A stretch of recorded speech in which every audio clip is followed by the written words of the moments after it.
her kim her bir musulmanı sevse güya ki helakete karşı var ya. Şu gün bizim aramızda sevmek beter kendine göre.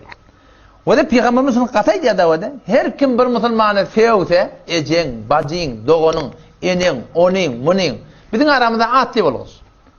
Aynı helakete karşı barayan yaraktır. Başka bir hadiste geliyor. Her vakti ki benim ümmetim birbirine sevse diye.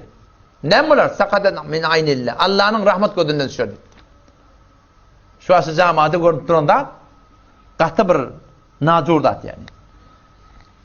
Sahaba ayet ya Resulullah dedim, ya Nebiyallah dedim diye. Er-raculu min kavmi yestimuni ve huve duni. Efe enteqima min?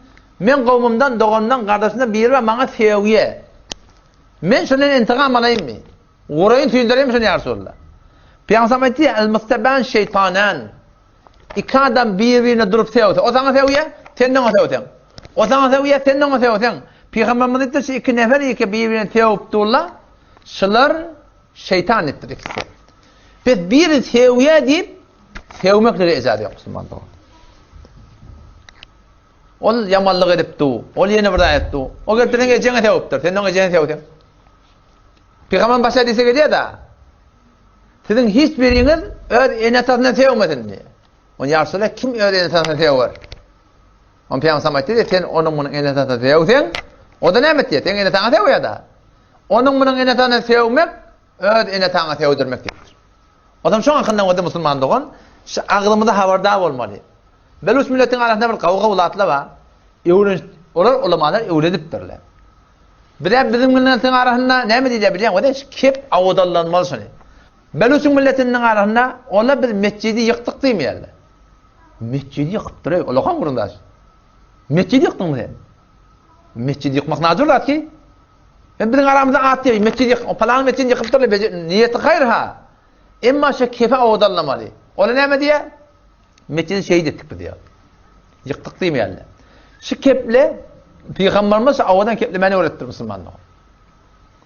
O zaman şu sevmekten de hakkında o edip şimdi sen bir yerden kaharın gel ya da bir kaharın gelip bir için yak ya canın yak ya o sen sonunda burada at diyersin ya bir beter dede yöne hulasa sen naraz et ya o zaman şu ağlımıza alayan keplemedi şunu avadana yazdırmalı ecen hacı ikisini demeli nezre doğunun Mekke'ye gitsin sen demeler Allah seni vursun deme de Allah seni hidayet etsin diye.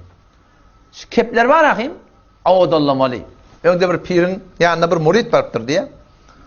O murid barıptır, o pir de görüptür, bana avval haber veriptirler. Şeyde şeyden muridin hevar kat seviye. Yeşek, doğul, doğman geçen. Yok hata isyan bu murid. O ham bu da muridine tapşırıptır şeyde. İneleken o da Peygamber'e aydıptır. Sebebül muslimin fusukun, musulmanı sevmeklik, patıkçılık, katı günahkarçılık, heleyden erkekten ve qitaluhu kufrun, onu öldürmeklik kafirçılık. Peygamberimiz şey deyiptir, musulmanı sevse, bet lakab verse, tereke adlarını aytsa, Peygamberimiz patıkçılık, günahkarçılık deyiptir. Sen etmesin deyiptir. Ama murid de bolya deyiptir. Indi sen neyme? Öğrenen dadın alanakam ayırlayamı ne? Ama öye varıptır diyorsunlar. Şimdi hakim muridin pir sahabın aydanına yadından ama oğlan uşak böyle şeyle kahan eten hıt etken hamı. Muridin pirin aydanına yadına şey diyor. Ya masadan yine oğlan uşak kıyıkçık etiyor. Hay adına pirin aydanına yadına şey diyor. Ama ahir öyle saklaptın neptir diyor. Hıt ödüne min dep var yan diyen nam. Doğu da demektir ya. Eşek de demektir.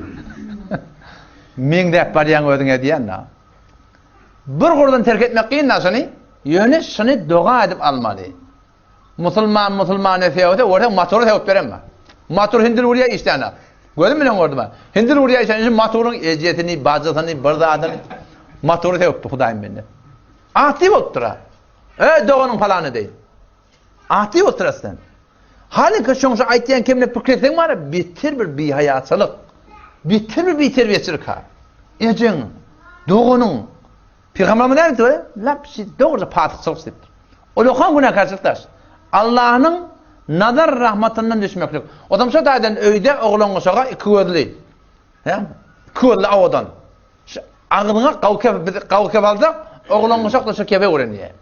Camiada bir camiye salim olacak o da, şu hanımada da başlamalılar. Onun için hakkında inşallah talebin haberdar olmalı.